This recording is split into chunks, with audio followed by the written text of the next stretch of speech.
बिस्मिल्लाहिर्रहमानिर्रहीम। अस्सलामुअलैकुम गाइस, उम्मीद है कि सब खैरियत से होंगे। BS उर्दू अंसा आर्टिस्ट के चैनल पर मैं आपको खुशामदीद कहती हूँ। आज जो हम टॉपिक या मौजू पढ़ेंगे वो है अहमद सहेल, जो बहुत ही अच्छे तनकीद नगार थे। लेकिन दरअसल मैं आपको सच में बताऊं, ये जो टॉपिक है वो बहुत ही ज़्यादा मुश्किल है। यानी मुश्किल इस वजह से भी है कि इन्होंने साख्तियात पर लिखा। जो साख्तियात एक मौजू है वो बहुत ही मुश्किल और थोड़ा सा पेचीदा सा मौजू है, समझने में दिक्कत पेश होती है इसमें।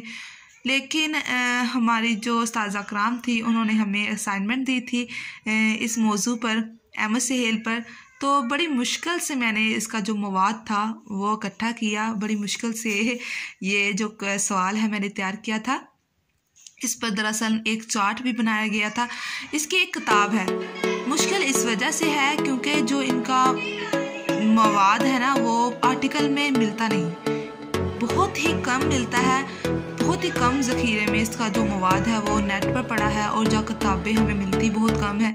तो इनकी किताब थी साख्तियात, तारीख, नज़रिया और तनकीद। इनकी एक किताब थी, तो मैंने उसको पढ़ा नज़रों से, ये नहीं कि लफ्ज़ ब लफ्ज़ मैंने उसको पढ़ा था, देखा था कि इसमें है क्या, तो आखिर साख्तियात है क्या।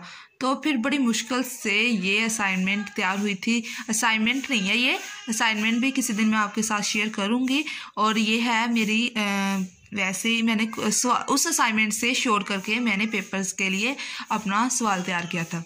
अब हम आ जाते हैं कि अहमद सहेल के स्वानी नकूश क्या है। दरअसल अहमद सहेल के सबसे बड़ा मसला ये है कि इनके नाम में हमें इख्तलाफ पाया जाता है।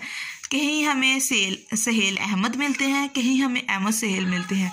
इनका असल नाम अहमद सहेल ही है। फिर भी आप लोग थोड़ा बहुत जांच पड़ताल कर लीजिएगा अगर आपको थोड़ा बहुत डाउट लगा।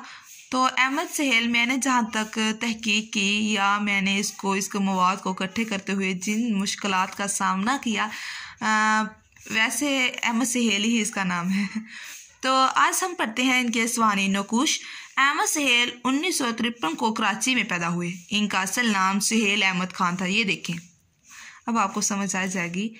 वैसे अहमद सहेल और असल नाम सहेल अहमद खान। वो एक मुमताज़ शायर, अदबी और सकाफ़ती नक़ाद, मुहक्किक, इमरानियाती, नज़रियादान, मकाला निगार, कहावत नवीस, मुतरजम, माहिर इमरानियात और माहिर जर्मियात है। इतना कुछ थे, लेकिन इसके बावजूद इनका जो मवाद है बहुत ही कम मिलता है। अब हम देखते हैं कि जो अहमद सहेल थे उनका तनकीदी सफ़र कैसा रहा। डॉक्टर अहमद सहेल का उर्दू अदब की तनकीद में गिनती के चंद नकादों में शुमार होता है। इन्होंने ज़्यादातर काम अमेरिका में मुकम्मल किया। उन्होंने तनकीदी मज़ामीन पर भी बहुत ज़्यादा काम किया।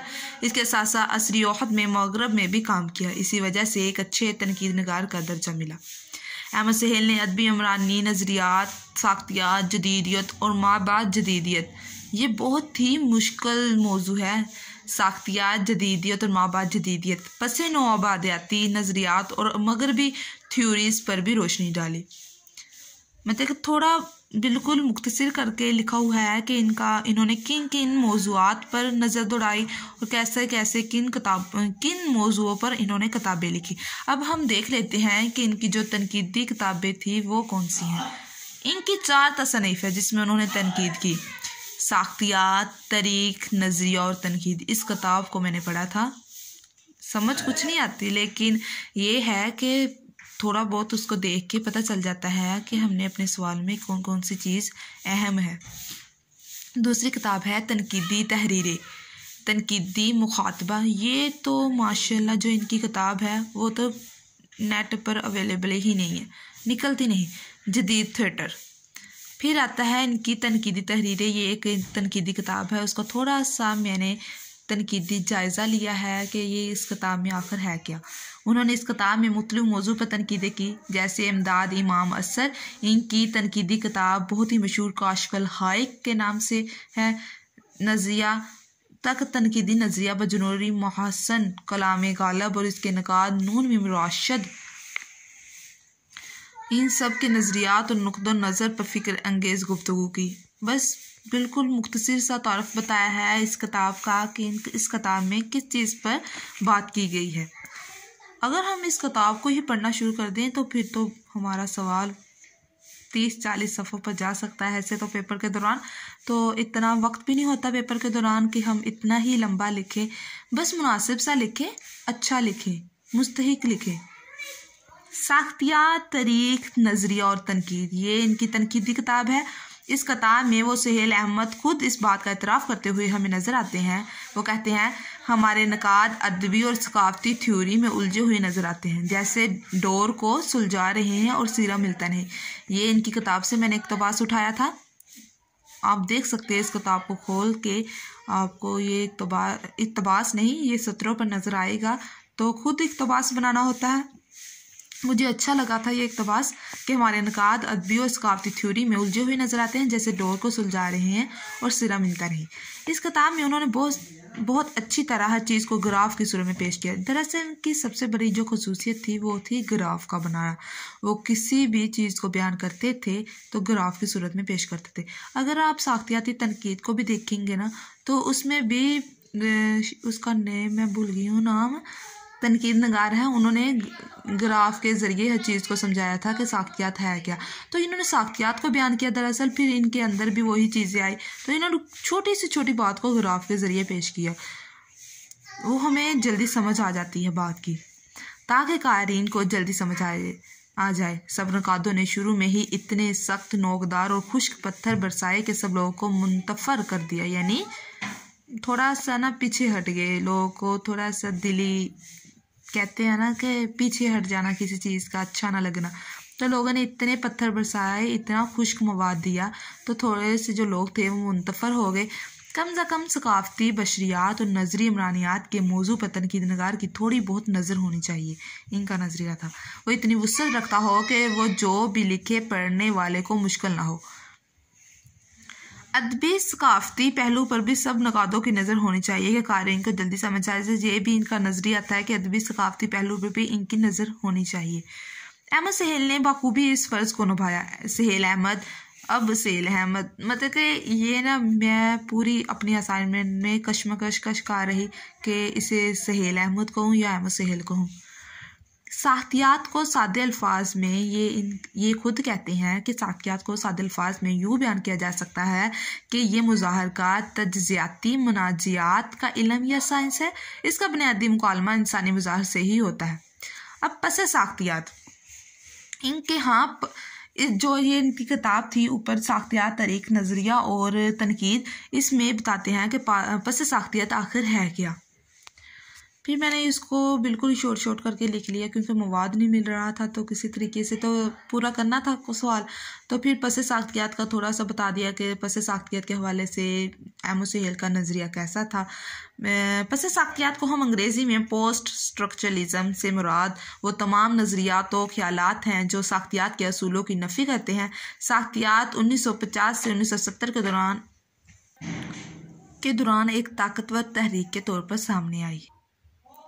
अब इनकी देखते हैं कि शायरी, क्या इन्होंने शायरी भी की थी, तो कैसी की।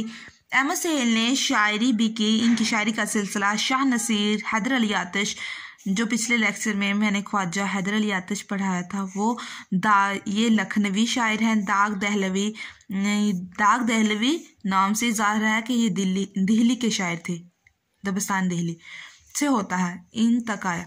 लेकिन शायरी करने के बावजूद भी इनकी शायरी की किताबें तलाश ना हुई। चंद अशार ज़रूर मिले। ये देखें, मतलब कि इनका जो, इस बात से भी आपको मेरी बातों का यकीन आ सकता है कि इसका जो मवाद है बहुत ही कम है। कम नहीं है, मिलता नहीं है, यानी मतलब किसी ने इसके मवाद को जमा नहीं किया। कुछ अशार मिलते हैं, एक दो।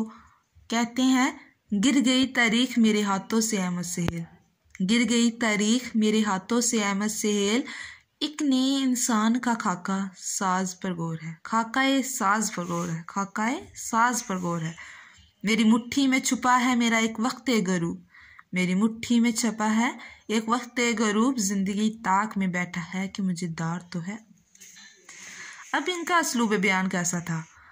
कुछ नाक़दीन का कहना है अहमद सहेल उर्दू ज़बान और अदब के इन नक़ादों में से हैं जो जदीद तनकीदी नज़रियात पर दस्तरस रखते हैं और क्लासिक की तनकीद भी इनके मजाज में गैर जानबदारी रची बसी है। इसलिए वो किसी भी अदबी गिरोह के होकर नहीं रहे, बल्कि उन्होंने जहाँ भी सही बात पाई वहाँ से ले ली और जहाँ भी गलत महसूस किया उसे छोड़ दिया। इनकी साख्तियात की किताब में ज़बान की रवानगी बहुत मिलती है। जब सोशल मीडिया का ज़माना भी ना था तो उन्होंने पाक हिंद के अहम अदबी रसाइल भी लिखते रहे और इनके बारे में ये भी कहा जाता है कि अहमद सहेल के मज़ामीन Pakistan, Hindustan, Bangladesh, Canada, America, Spain और ऑस्ट्रेलिया के अहम अदबी रसाइल में शाया होते रहे।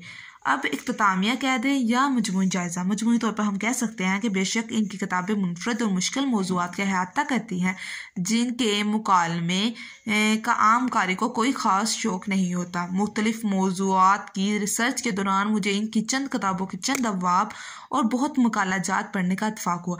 ये खुद के अल्फाज लिखने होते हैं। जब आपने किसी इस बंदे को या किसी भी शख्सियत को परखा होता है, उस पर तहकीक या तनकीद करनी होती है। मैंने जब इसको पढ़ा, इस पर असाइनमेंट तैयार की, तो फिर आपने आखिर में मजमूई जायज़ा देना होता है या इख्तितामिया देना होता है कि आखिर ये इंसान कैसा था। तो इनके चंद अबवाब और बहुत मुकालाजात पढ़ने का इत्फाक हुआ। बेशक उन्होंने ऐसे मौजू लिखे जो पढ़ने में दिलचस्प नहीं है क़ारीन के लिए, लेकिन उन्होंने जो भी लिखा इस पर पूरी गिरफ्त है। उन्होंने इस गिरफ्त ने मुझे बहुत ही ज़्यादा मुतासिर किया। उम्मीद है कि इस सवाल की आपको समझ आई होगी। ये थोड़ा सा मुश्किल है, इसका मवाद भी बहुत ही कम मिलता है, मैं बार बार ये कह रही हूँ, लेकिन कोई भी चीज़ है उसे ढूंढा जाए तो मिल ही जाती है, कोशिश रायगा नहीं जाती। मैंने अगर इतना ढूंढ लिया है तो आप लोग भी ढूंढ सकते हैं। इसमें मज़ीद इजाफ़ा कर लीजिएगा बेहतर से बेहतर, और इंशाल्लाह एक दिन आपसे असाइनमेंट भी शेयर करूँगी मैं।